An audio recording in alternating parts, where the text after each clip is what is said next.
Women Taking the Lead, Episode 6. As you're interacting with folks around you and they're sharing insights about what they see in you, to believe them. Hello, my name is Jody Flynn, and welcome to Women Taking the Lead, where we are all about creating blasts of inspiration to help you overcome self-doubt so you can lead with confidence, integrity, and a sense of humor. Your future awaits, so let's get started.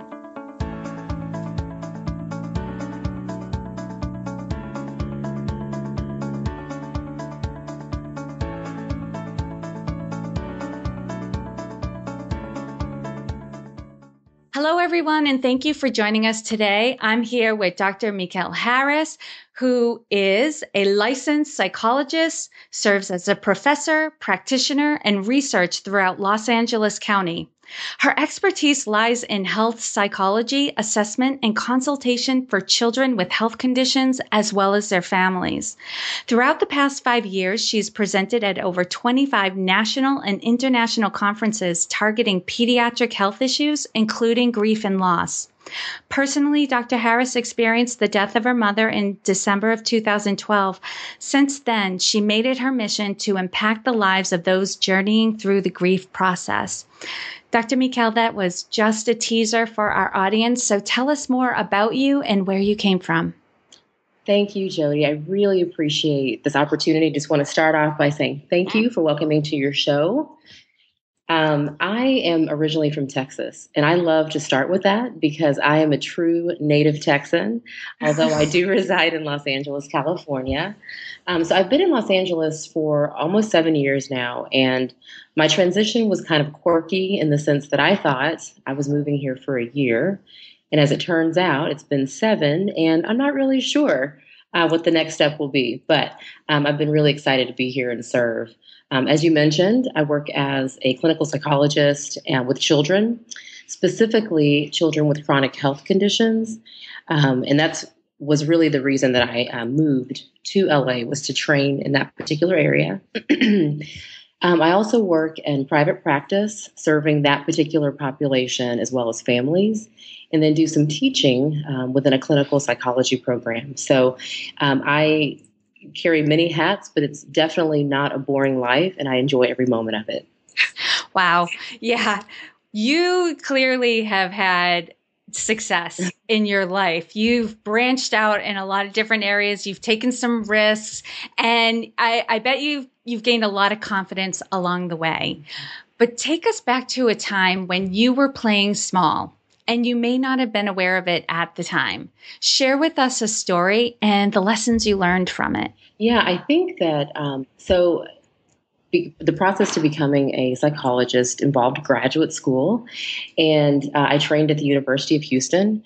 What was interesting is that I entered the doctoral program. I knew years ago, probably around 2001, that I wanted to do something greater, and I had just obtained my master's at the time.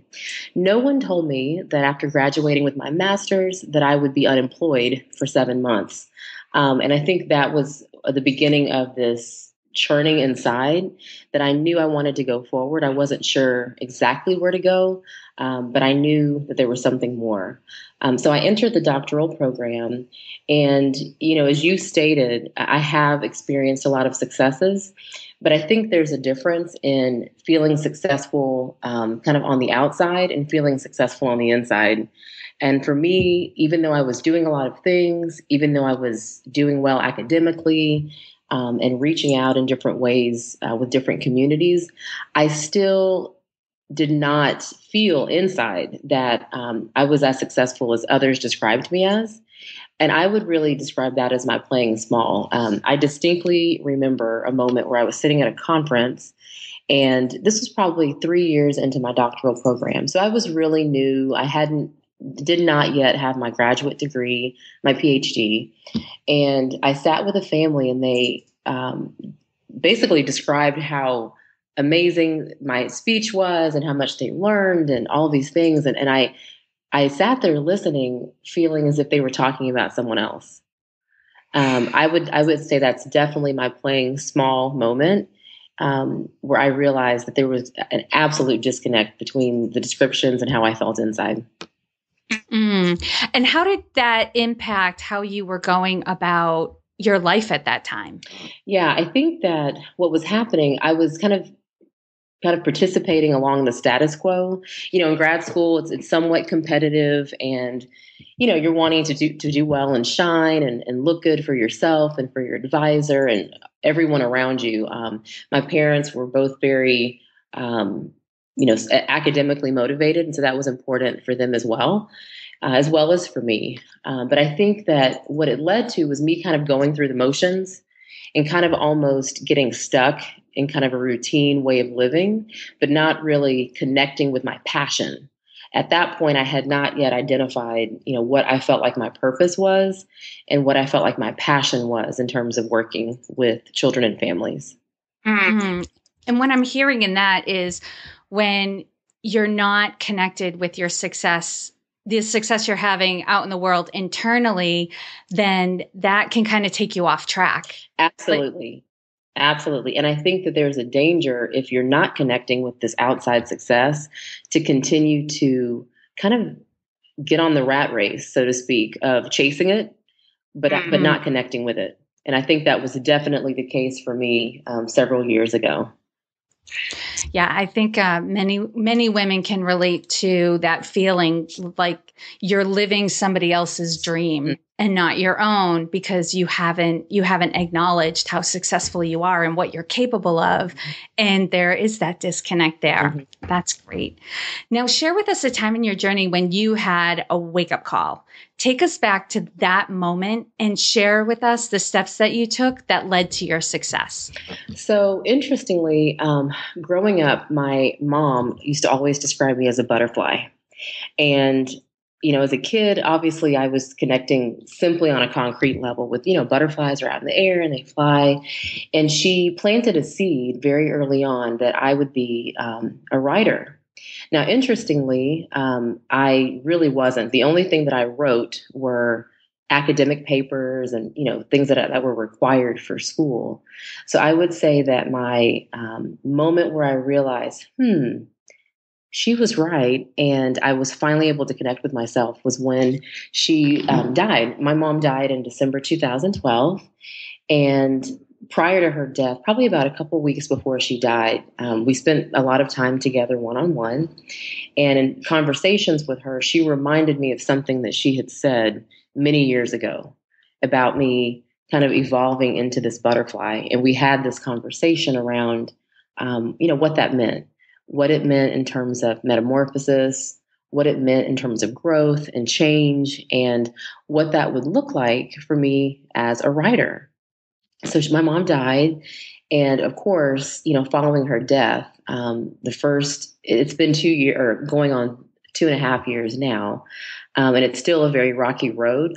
However, I would say about 9 months following her death is when I finally realized, oh my gosh, I have a story to tell.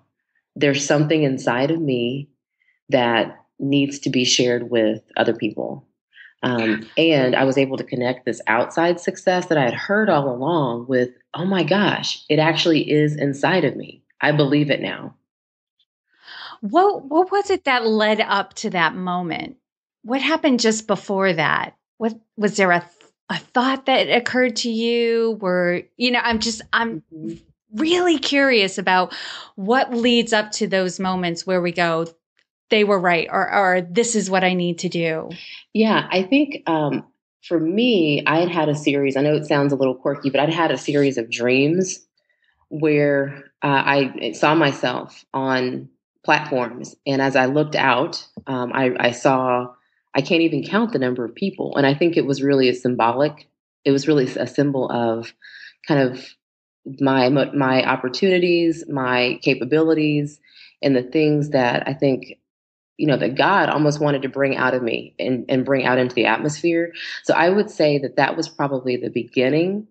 And then, of course, I'm a journaler. And so, in the process of me journaling every day and reviewing them and going back and kind of just evaluating my own thought processes after my mom died, it dawned on me that I had been doing this very thing that was really a gift and was a way to connect with the outside world all along. I've been journaling since I was probably 15 years old. And that writer had always been inside of me since day one. Those are two powerful practices right there, is the writing. And also, I know you said it sounds kind of quirky, but the dreams, but the fact that you had several in a row Mm-hmm. that you remembered and were striking, because, that part of ourselves that knows, what we're meant for and the direction we should go in, it will talk to us in a lot of different ways. And if we don't hear the message one way, it'll try another. Well, So, and it's so funny because I was in grad school and I'm kind of a naturally high achieving person. I think I also got caught up in the busyness of everything and just kind of going, achieving, moving on to the next. And I never really had an opportunity to sit and actually think about kind of where I was moment by moment. And so my mom's death really forced a lot of downtime, a lot of quiet time, and a lot of time for self-reflection. And so that was definitely pivotal to me understanding this new part of myself. and it is so important. Absolutely. What I want everyone to get is there's no one way to lead. We're all different and we're going to lead differently. Now, Dr. Mekel, how would you describe your leadership style? I would say, and I've experienced this over the years. I think the best leaders lead by being vulnerable, lead by being open, and I don't I don't intend that to be taken as, oh, I'm an open book. I'm sharing everything about myself. But I do think that it takes a strong leader to say, you know what? Gosh, we've been going along this path for so long. I realized along the way that we might need to go in a different direction and be okay with that, with okay with admitting our mistakes, and just being open and vulnerable about what it is to lead. My mentors are ones that have been able to say, I made a mistake and have been okay with then mid course correcting and trying something new, which has given me the fuel to say, hey, I make mistakes too. I'm like everyone else. It's okay. It's part of the journey. Let's try something new. And it seems so counterintuitive, but I think you're absolutely right. The leaders who try to avoid looking weak by never admitting their mistakes and always, trying to put on a front that everything's okay and perfect and, they're doing everything great, they end up looking weak. Mm-hmm. But the leaders who are open about their mistakes, who admit they misstepped, actually come off being a stronger leader. So that is a great leadership style. Yeah, and I think my leadership style shifted upon my mom's death. Prior to that, I was, the high achieving perfectionist, don't make any mistakes, kind of go along the path that everyone's saying. And in her death, it really was a forced vulnerability. I'm not going to lie, Jody, this was not something that I said, yes, I want to be open. Grief is something that is variable and it's something that you can't predict moment to moment. And so it was in those experiences where I was forced to be vulnerable. I'll tell a quick little story. I went to Costco on a Saturday and, thought I was fine. Of course, I'm trying to keep it together for many reasons. I'm still working. I'm still doing some private practice and trying to kind of experience this grief journey in a very composed way. So I'm going down this aisle at Costco and all of a sudden grief slapped me in the face. And I was crying in the middle of an aisle looking probably crazy. I'm sure people were wondering, gosh, was it the dishwashing detergent? Did she forget something at home? On. And again, it just slapped me in the face. And I think that it reminded me and it helped chart the course from that point forward about how important it is to be open. And I've experienced kind of the greatest opportunities in my life since I've allowed myself to be open and be okay with that. Grief gets the best of we perfectionists, Mm-hmm. right? there is no controlling grief as much as we try to. So all of us out there, and I'm one of them, who like to be in control, who like things to be perfect and pretty and well packaged. Yeah. You're not going to get away with that while you're experiencing grief because it's just too powerful and it's meant to be. I think that grief is one of those ongoing lessons that you never really overcome it. And I think it's perfectly designed to be that way. That life is not something that you'll ever master. As much as you learn, as much as you experience, as much as you engage with other people, it's not something that you will ever master. So for me to finally be forced to recognize, gosh, it doesn't matter this degree that I have. It doesn't matter all the things that I've done. Those are great, but that can't be everything. And, there'll never be a point where I'll know everything or be able to understand everything, including myself. And that is perfectly fine. It actually makes life more adventurous. Now I kind of experience moments to moment going, that was really fun. I was able to live in the moment right now instead of trying to control it. So it's been an interesting, challenging, and beautiful journey all the same. I love that. What is one thing that you're working on right now that you're really excited about?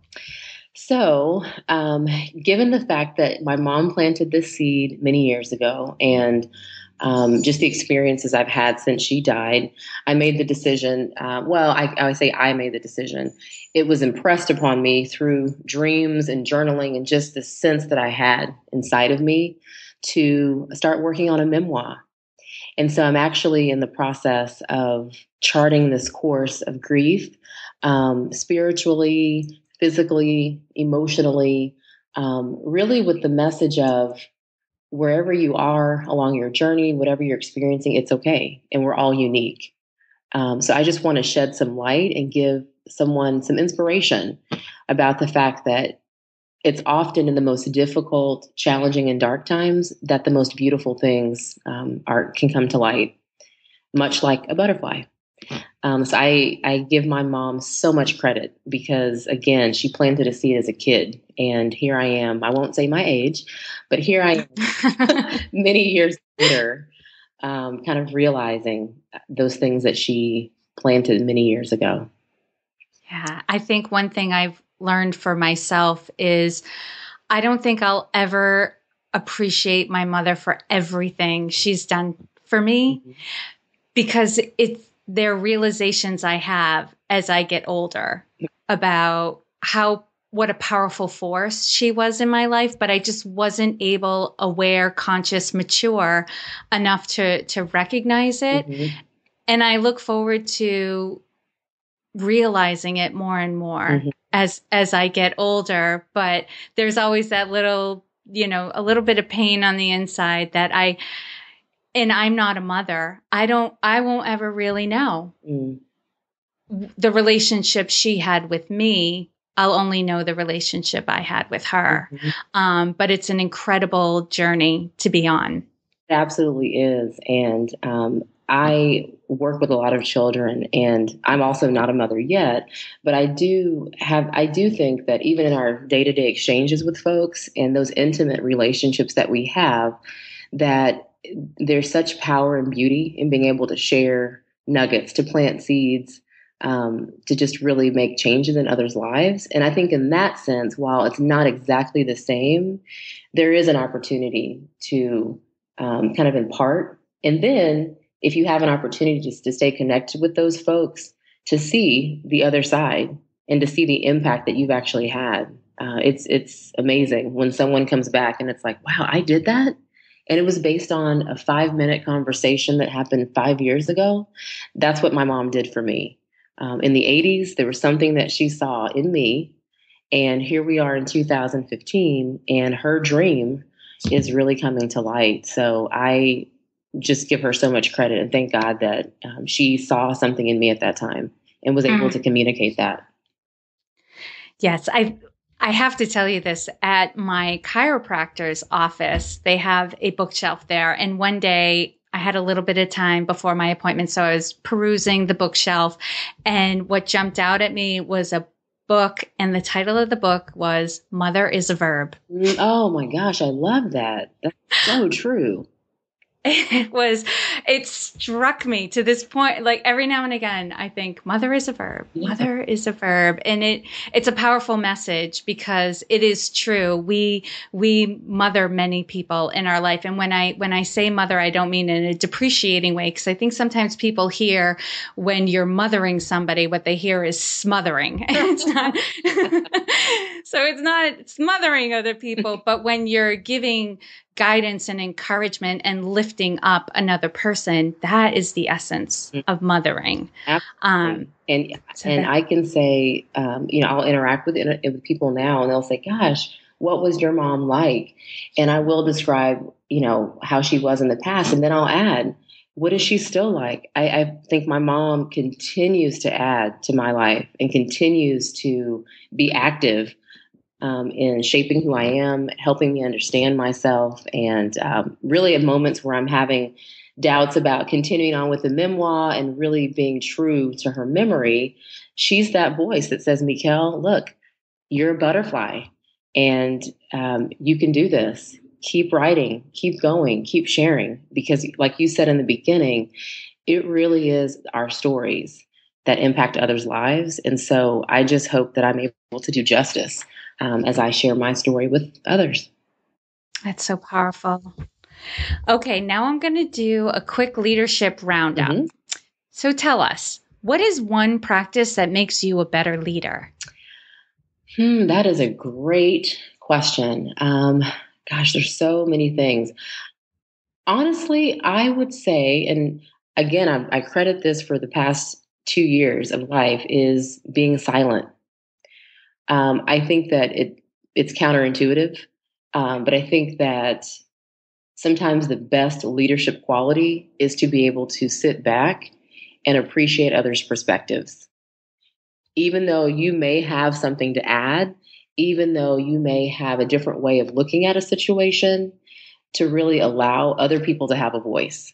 As a psychologist, one of the things I've seen in working in therapy is that at the end of the day, most folks simply want to be heard. And so I think as a leader, to practice silence and to allow the platform for someone else can be one of the greatest gifts to spur someone on to something that they may eventually become a leader in. Amen. What is one book that you would recommend to a woman to help her develop her leadership? Okay, so going back to my thoughts about vulnerability, I accidentally stumbled upon Daring Greatly. This was on one of my, by Brene Brown. She is an excellent author and researcher, also out of University of Houston, that I stumbled upon at an airport.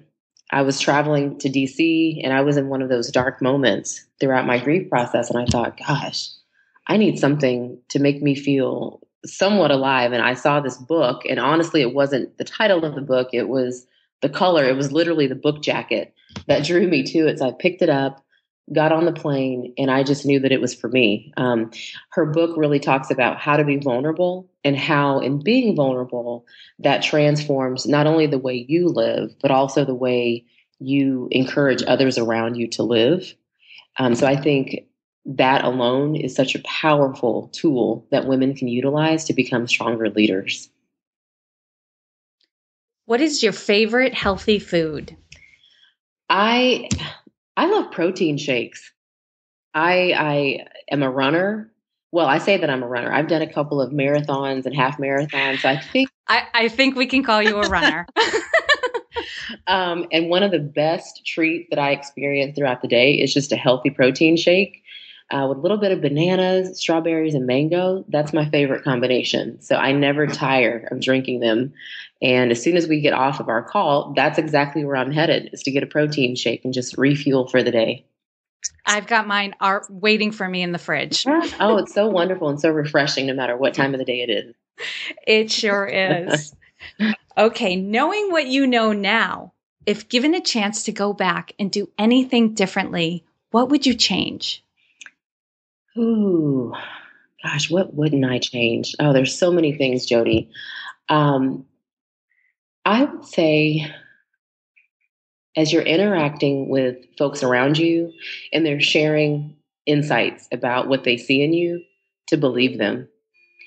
I think that, we live in a society and it's kind of locked in ourselves, and there's so much self-doubt, there's so much self-criticism and so forth.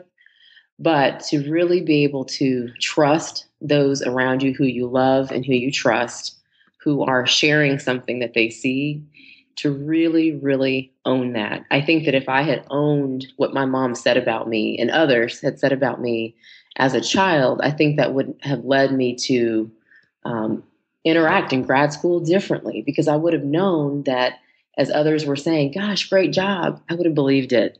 And I wouldn't have had to stumble for so many years with, am I good enough? Do I have to work twice as hard all the time?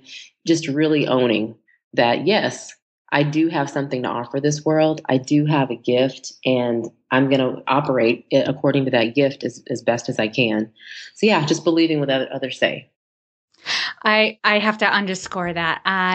It's absolutely true. We can see the potential in other people so well, and it's painful when they don't see it themselves, but we also have to recognize there's a part that's in us. Mm-hmm, absolutely. As well. And that's partly why it's so important that when someone offers you a compliment or praises you on something you've done, to receive it. Absolutely.